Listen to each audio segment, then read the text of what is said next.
안녕하세요. 뉴스와 사람들입니다. 경이 프랑스까지 날아가 영어로 연설했다는 내용에 이런 게 있지요. 부산은 유라시아 대륙으로 진입하는 관문이자 대양으로 나아가는 도시입니다. 도전의 도시이자 미래의 도시입니다. 부산 엑스포는 인류가 당면한 복합위기에 대응하는 솔루션 플랫폼이 될 것입니다. 아울러 부산 엑스포는 문화 엑스포를 구현할 것입니다. 모든 문화의 다양성이 존중받고 모든 구성원이 동등하게 대접받을 것입니다. 모든 나라가 자신의 고유한 문화와 전통, 기술을 마음껏 표현할 수 있는 박람회가 될 것입니다. 나아가 부산 엑스포는 미래 세대를 위한 가치의 플랫폼이 될 것입니다. 우리는 미래 세대에게 깨끗하고 안전한 지구, 지속 가능한 평화와 번영을 물려줘야 합니다. 더욱 큰 꿈과 비전의 세상을 만들어줘야 합니다. 부산은 준비되었습니다. 2030년 부산에서 만납시다. 라고 발언했습니다. 이에 대해 김민웅 교수는 다음과 같이 밝혔습니다. 이런 사기가 어디 있을까? 2030 부산 엑스포 발제를 언론들은 영어로 한다고 떠들썩한 윤석열. 사진 자료에는 유라시아로 가는 관문이라 적혔다. 이게 무슨 말인가? 우리는 지금 섬이 되어버렸는데 유라시아로 가는 관문이 되려면 남북 대화와 평화 그리고 종국에는 통일이 이어져야 이런 구호가 현실이 된다. 그걸 몽땅 가로막으면서 이따위 국제 사기극을 벌이고 있다. 게다가 프랑스어로 적힌 문구는 모험과 미래의 도시라고 적혀있다. 부산을 후쿠시마 핵 폐기물로 범벅이 되어 아우성울치를 해안도시로 만들 작정이면서 이런 거짓말을 버젓이하고 있다. 미래가 사라질 판 아닌가? 저 스스로 대한민국 영업사원 1호라고 주장하는 자가 내놓고 국제 사기꾼으로 활약하고 있는 중이다. 부산을 부산답게 만들 노력이 우선이다. 라고 일갈했습니다. 자, 이종필 교수도 이렇게 밝혔지요. 윤 대통령이 직접 엑스포 유치 연설을 한 건 오히려 마이너스 같은데 세상 사람들도 바이든 날리면 사건 잘 알 테고 유럽에서는 사실관계와 상관없이 V2가 기억으로 소개되기도 했었고 하필 프랑스 르몽드였던가. 이런 국제적인 큰 유치 행사라면 당연히 대통령 내보다 훨씬 더 국제적인 인지도가 높은 BTS나 블핑을 섭외했어야 하지 않나? 싸이도 인지도가 높긴 하지만 전 세계적인 아미 팬덤을 따라갈 수는 없잖아. 게다가 요즘 프랑스에 K-팝 팬들이 많아지고 있다는데 신세대 아이돌 그룹을 섭외하지 못한 건 안 한 건지 못한 건지는 모르겠다만 좀 패착인 듯 라고 밝혔습니다. 자, 내용이 맞아야 공감을 하고 공감이 돼야 설득이 되지 않겠습니까? 대선 때부터 선제 공격을 입에 달고 살며 남북관계의 진전은 단 1도 없는 경정권이 휴전선으로 막혀있는 대한민국이 유라시아의 관문이라고 말하고 지난 대선 기간에는 손발 노동은 아프리카나 하는 것이라 말했고 지금은 혐중이 번지고 러시아를 자극하고 있는 정권이 문화의 다양성이니 구성원의 동등 대접이니 하는 것이 코미디다 이겁니다. 지구의 우물에 독을 붓는 것과 마찬가지라는 후쿠시마 오염수 방류를 용인하면서 미래 세대에게 깨끗하고 안전한 지구를 물려줘야 한다는 말을 믿겠습니까? 그냥 영어로 내는 소리에 불과하다 이거지요. 경쟁국이라는 사우디의 핀살만은 PIE 179개 회원국 대표단을 만나 유치활동을 하는데 같은 날 교홍은 프랑스의 우리 교민들을 만나 유치에 힘을 보태달라고 했으니 부산 엑스포 유치에 진정성과 절박함이 있습니까? 또한 이미 사우디를 지지하겠다고 밝힌 마크롱에게 부산 엑스포 유치의 지지를 호소했다는 건 빵 터질 일 아닙니까? 결국 2030년에 부산에서 만날 일이 있겠냐 이거지요. 그러니까 1년이 지나도 경정권의 외교는 달라질 기미가 없지요. 이미 미중 관계가 안정화로 가는 것으로 합의함에 따라 낙동강 오리알 신세가 되었다 이겁니다. 그런데 문제는 이러한 심각한 의사결정 과정, 즉 국정 운영 과정에서 어떠한 검증과 필터링이 안 된다는 거지요. 오태규 전 오사카 총영사는 오마이뉴스에 기고한 깃털처럼 가볍고 무책임한 벌거숭이 대통령이라는 컬럼에서 이렇게 밝혔습니다. 대통령의 수능 발언 이후 여권이 당정 협의를 열어 수능에서 킬러 문항을 없애겠다거나 수능 출제를 담당하는 한국교육과정평가원장이 전격 사임하는 등 난리를 피우는 것은 대통령의 말 한마디가 초래한 비극입니다. 반면 한 여당 의원이 윤 대통령을 입시 비리 수사를 많이 한 입시 전문가라고 변호한 것은 웃지 못할 희극입니다. 저는 그 의원이 정말 윤 대통령이 입시 전문가라고 생각해서 그런 말을 했다고는 생각하지 않습니다. 공경에 처한 대통령의 권위도 지켜주면서 아부로 점수도 따겠다는 계산된 발언이라고 봅니다.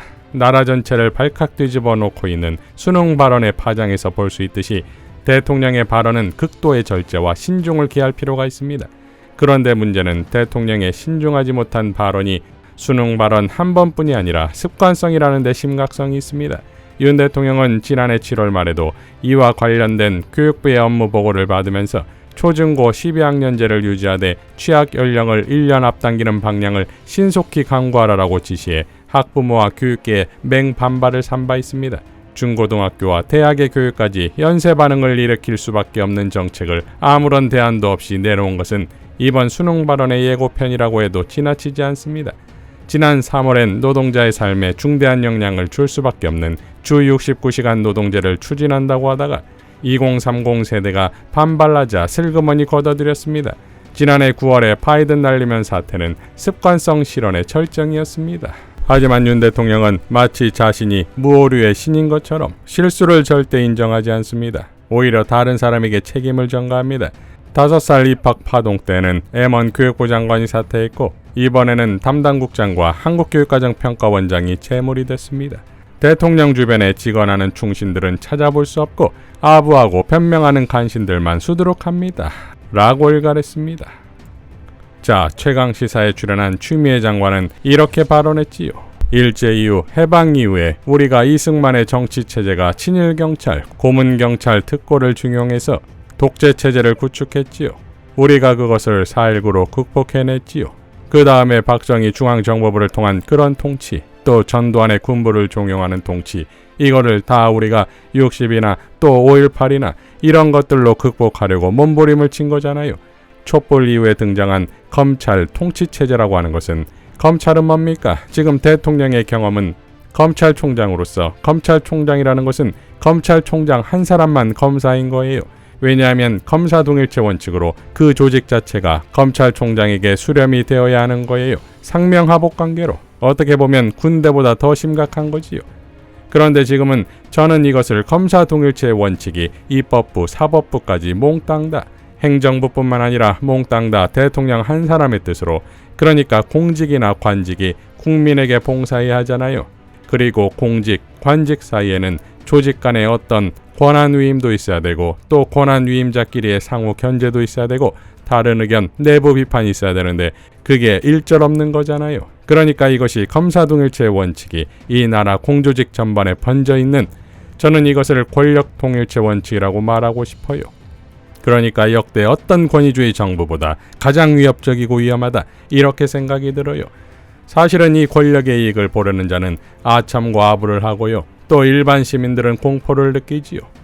그전 정부를 한번 생각해 보십시오. 제가 처음 정치를 할 때만 해도 외무부에서 외교 행랑에 지방선거를 연기하라는 문건을 보고 그 당시 외무부 공무원이 해외 공간에 가 있는 외교 행랑을 발견한 공무원이 내부 고발을 했었어요.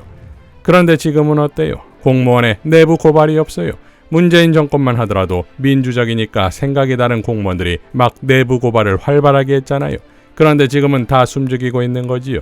그러니까 그만큼 한쪽으로는 법치, 또 한쪽으로는 자유, 이거를 외치면서 어떤 정당성을 보장하고 잘못하면 개개인이 검사가 가지고 있는 압수수색, 영장 청구, 인신구속, 그 다음에 수사기소권 이런 걸 남발해가면서 굉장히 법치를 가장한 폭력적인 수단을 쓰기 때문에 개개인이 느끼는 공포가 과거보다 훨씬 심각한 거지요. 그러니까 설명이 없잖아요. 맥락이 없잖아요.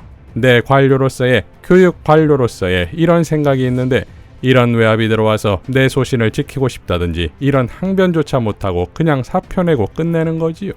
한마디로 그냥 이 검찰국가에서 제가 권력동일체의 원칙이 됐다고 말씀을 드렸어요. 그런데 그것이 국회도 또 사법부도 마찬가지로 수렴되어 있다. 대통령 한 사람한테. 그런데 대표적으로 김기현 대표가 이끄는 국민의힘당은 국회에서 한 축이에요. 제1당이 민주당이지만 제2당으로서 집권당은 국회의 한 축인데 이게 당청 관계가 파트너십이어야지 예속 관계가 아니고 동등한 파트너가 되어야지만 이게 국회도 삼권 분립의 한 축으로서 잘 돌아가고 국회 나름의 점검과 견제와 균형, 민주정치가 가능한 거지요. 국민의 여론을 수렴해서 전달하고, 그러니까 지금 교육에 대한 대통령의 개입에 대해서 집권당에서 의원이 하는 이야기가 그 입시 비리를 수사했기 때문에 대통령이 교육에 대해서 잘한다고 하잖아요. 그런 식의 아부아첨이 나오는 것은 전혀 기능을 못하는 하나의 현상이고요. 그러면 전능하신 윤통령님 부르라는 거예요. 그러니까 올마이티 윤석열 대통령 이렇게 찬미예수처럼 불러야지만 된다 하는 그런 이야기 비슷하게 되는 것인데 있을 수가 없지요. 민주국가에서 라고 일갈했습니다. 자, 그러니까 지금 대한민국은 윤석열 통일체 원칙이다 이겁니다. 이러니 민생이 있겠습니까? 경제가 있겠습니까? 외교 안보가 있겠습니까? 교육이 있겠습니까? 그러니 곧 대한민국은 공정권 탄핵 통일체가 될 것입니다. 이상 뉴스와 사람들이었습니다. 시청해 주셔서 감사드립니다.